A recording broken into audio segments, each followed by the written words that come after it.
सुख दुख की हुआ बोह में एक जीवन बीता है।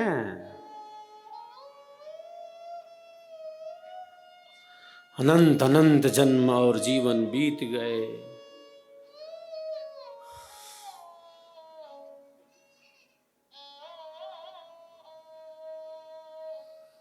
अनंत अनंत जन्म और जीवन बीत गए। एक साधक का, एक साधिका का क्या संकल्प है?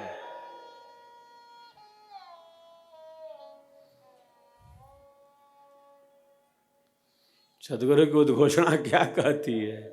महाप्रभु, महाप्रभु अनंत दयामय, महाप्रभु अनंत दयामय, उनसे तो ही मिलाऊंगा, कहे सदा फल, कहे सदा फल, परमानंदा आवागमन मिटाऊंगा।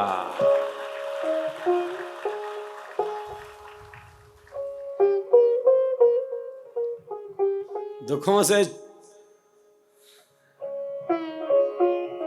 मुक्ति दिलाने के लिए सदगुरु का ये संदेश है।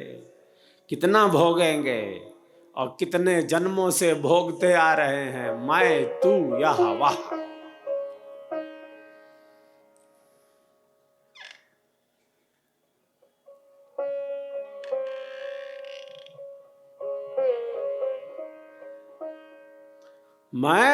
मैं तू यह वाह। अनंत अनंत जन्म और जीवनों से यह सब घटित होता चला आ रहा है। मन माया मरती नहीं, नहीं वासना नाश, यह शरीर मरी मरी गया, कर माया मन नाश, कर माया मन नाश।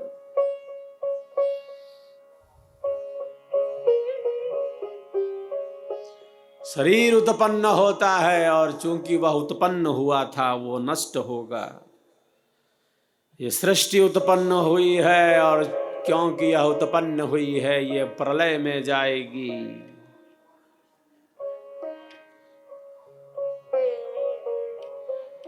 कोई वस्तु यहाँ स्थिर रहने वाली नहीं है, सब कुछ बदलता जा रहा है और बदलता ही जा रहा है। अब दुख नहीं चाहिए। एक साधक और साधिका का क्या संकल्प है? अब दुख नहीं चाहिए, भोग लिया है हमने। कितना दुख भोगेंगे? संसार के विषय ही दुख रूप हैं। संसार के सभी विषय वस्तुतः दुख रूप ही तो है। एक संसार के सुख में, एक संसार के सुख में, एक नहीं, हमारे ऋषि कहते हैं 4 प्रकार का दुख है, 4 प्रकार का दुख मिला हुआ है।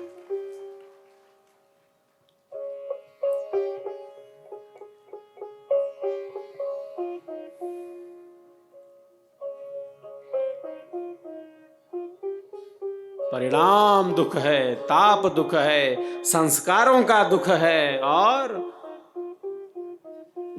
गुण वृत्ति विरोध का दुख है। सुख प्राप्ति में बाधा हुई तो कैसे दुख उत्पन्न होता जा रहा है।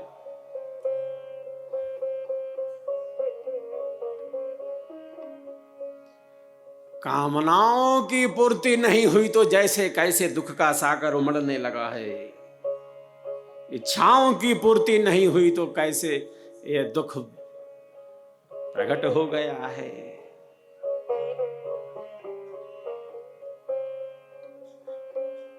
संकल्पों की सिद्धि नहीं हुई तो कैसे ये दुख जैसे अब सामने आ घिरा है।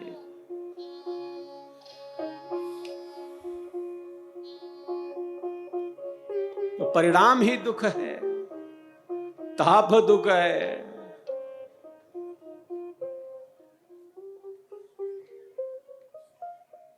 संस्कारों का दुख है। अनंत अनंत जन्मों के संस्कार, अनंत अनंत जन्मों के संस्कार सूक्ष्म रूप से हमारे चित्त में दबे भरे पड़े हैं।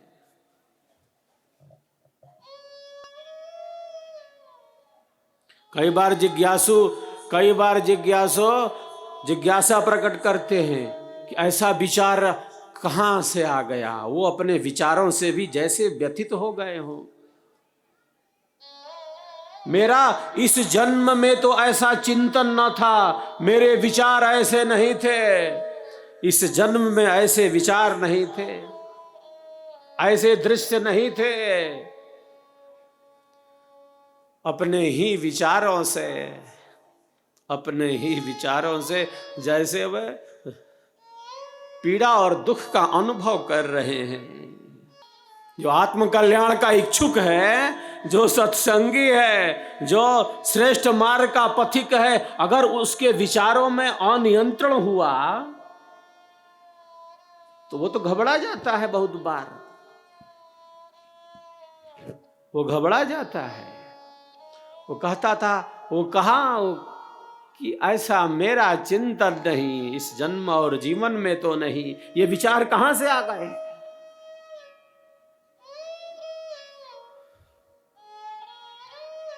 विचार ही हमें सुखी बनाते हैं और विचार ही जैसे हमें दुखी बना रहे हो। और विचारों का ये प्रवाह कितनी तीव्रता के साथ गतिमान है। हजारों हजार विचार आते हैं। वैज्ञानिक कहते हैं 60,000 विचार करता है एक दिन में। जिसका रजस बढ़ा हो, प्रकृति के 3 गुण हैं, सत, रज और तम। रजस की तीव्रता हो और गुण कम हो, रजस बढ़ गया हो तो आप देखो उसके विचार कितने और बढ़ गए। 60,000 से भी ज्यादा विचार हो सकते हैं।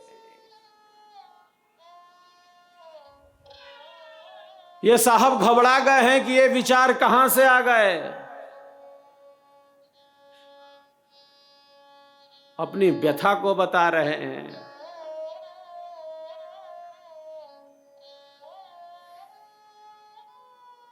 अरे साहब, ये सूक्ष्म रूप से ये संस्कार अनंत अनंत जन्मों के हैं। इसके पहले जब आपका शरीर छूटा था, जब आपका शरीर छूट गया था, तब आपके मन की स्थिति क्या थी, आपकी बुद्धि की स्थिति क्या थी और आपके विचारों की स्थिति क्या थी, आपको इसका अनुभव है? जब पहले शरीर छूटा था तो मन किस स्थिति में था, बुद्धि की क्या स्थिति थी, अंतःकरण किस स्वरूप में, किस स्थिति में था? आप कहते हैं कि इस जन्म में नहीं था। ऐसा तो मेरा विचार नहीं था। विचारों की श्रृंखला का संबंध केवल इस जन्म और जीवन से संबंधित नहीं है। कोई हताशा ना हो, कोई निराशा ना हो। वो विचार दरवाजा खटखटाएंगे, हम थोड़ी दरवाजा खोलने जा रहे हैं, उनको बुलाने जा रहे हैं। हम तो जहां हैं हम वहां हैं। वो दरवाजा खटखटाएंगे और फिर चले जाएंगे, वो चले जाएंगे।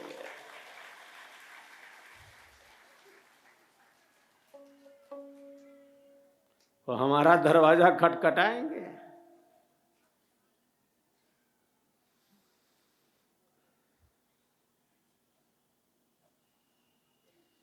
जैसे हमारी आंतरिक स्थिति का निरीक्षण करने आए हो। विचार आएंगे, विचार चले जाएंगे, तत्क्षण उन विचारों से बाहर होना है। उन विचारों के साथ गए, उन विचारों के प्रवाह के साथ बहते गए। वो विचार हमें बहाता ले गया, तब वह नियंत्रण से बाहर हो जाएगा, विचार आ सकते हैं। किस स्थिति में मन है, चित्त की क्या स्थिति है? उखाड़ के मट्ठा डाल दिया है क्या कि अंकुरित नहीं होगा? चना भून डाला है क्या, चने को भून डाला है कि अंकुरण नहीं होगा? किस स्थिति में मन है, किस स्थिति में बुद्धि है? विचारों की क्या स्थिति है, अंतःकरण किस स्थिति में है? कोई हताशा ना हो, कोई निराशा ना हो, आत्मबल में कमी ना हो। विचार आएंगे तो चले जाएंगे। हम जहां हैं हम वहां हैं।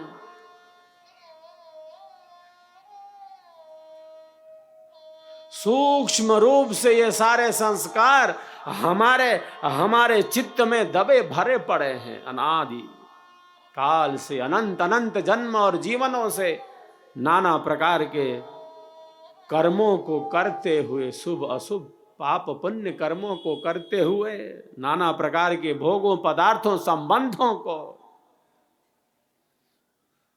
भोगते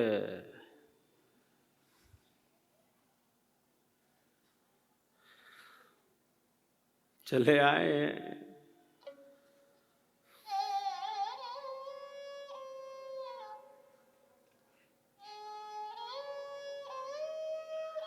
तो जो विचारवान है वो अपने विचारों को देखता है। ये अध्यात्म की जिज्ञासा है। ये श्रेष्ठ जिज्ञासु है जो ऐसी बात कहता है, क्योंकि वह परिवर्तन चाहते हैं, वो बदलाव चाहते हैं।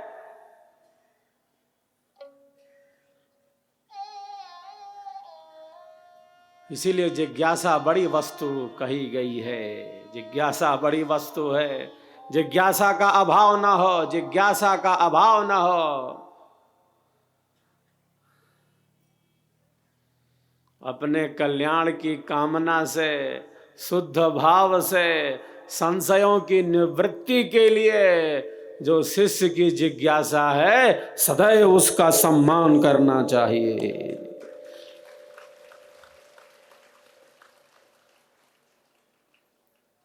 वो केवल अपना कल्याण चाहता है,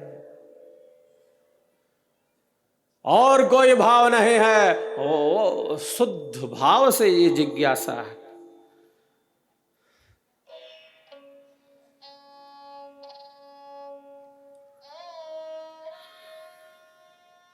एक भक्त आर्त है, आर्त भक्त हैं, एक जिज्ञासु हैं, एक अर्थार्थी हैं और एक ज्ञानी भक्त है।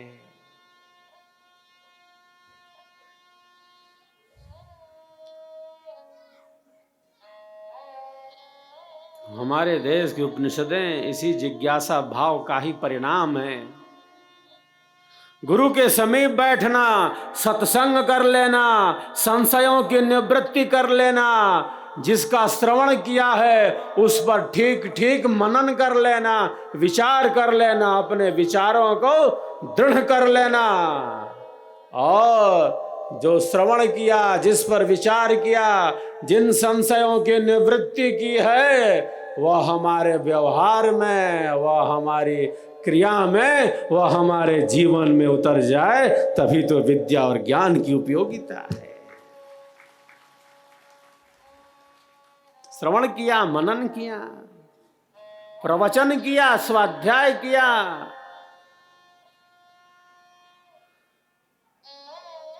विहंगम योग के प्रचारक तो यही करते हैं।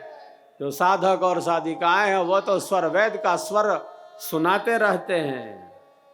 और क्यों ना सुनाए, सदगुरु के सिद्धांत को जन जन तक लेकर जाना, यही तो शिष्य और शिष्याओं का परम धर्म है, परम धर्म है।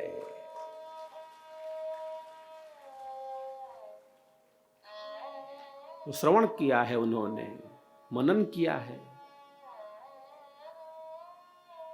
सुना है आगम का, स्वाध्याय किया है, मनन किया है,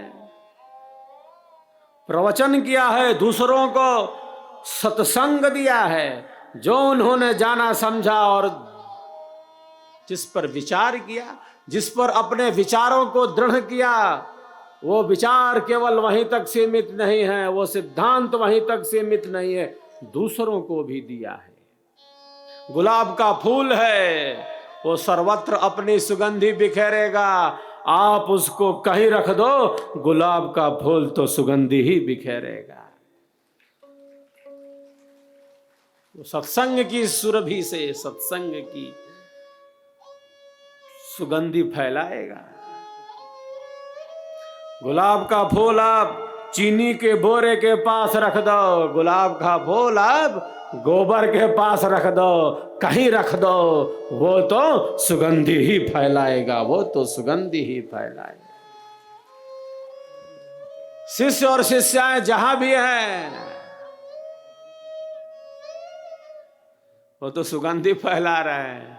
उनका काम है प्रकाश फैलाना। जो स्वयं प्रकाश में है वही दूसरों को प्रकाशित कर सकता है। जो ज्ञान में है, जो सिद्धांत में है, जो स्वर वेद में है, इसका अर्थ है वो केवल थोड़ी ही अकेले, सबको उसमें जोड़ने का वो प्रयत्न करता है।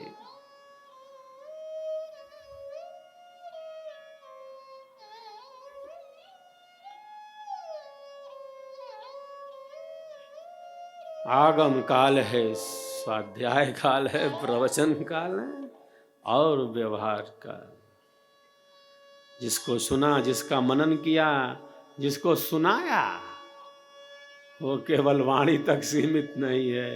और ना हो सकता है वो साधना की भूमि में सिद्धांत प्रकट होने लगे। सद्गुरु कृपा का आधार आंतरिक रूप से शिष्य और शिष्या को प्राप्त हो, तभी इस ब्रह्म विद्या ज्ञान की पूर्णता है, संपूर्णता है। तन्मय होकर हम सब स्वर वेद के दिव्य स्वरों का आनंद लाभ लें। एक बार सभी एक दूसरे के उत्साहवर्धन में तालियों की गड़गड़ाहट कर रहे हैं।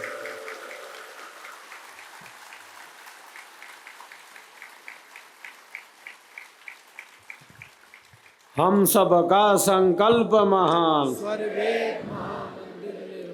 हम सब का संकल्प महान, हम सब का संकल्प महान, मंदिर निर्माण। तन्मय होकर स्वरवेद के दिव्य स्वरों का हम सब आनंद लाभ लेते हैं।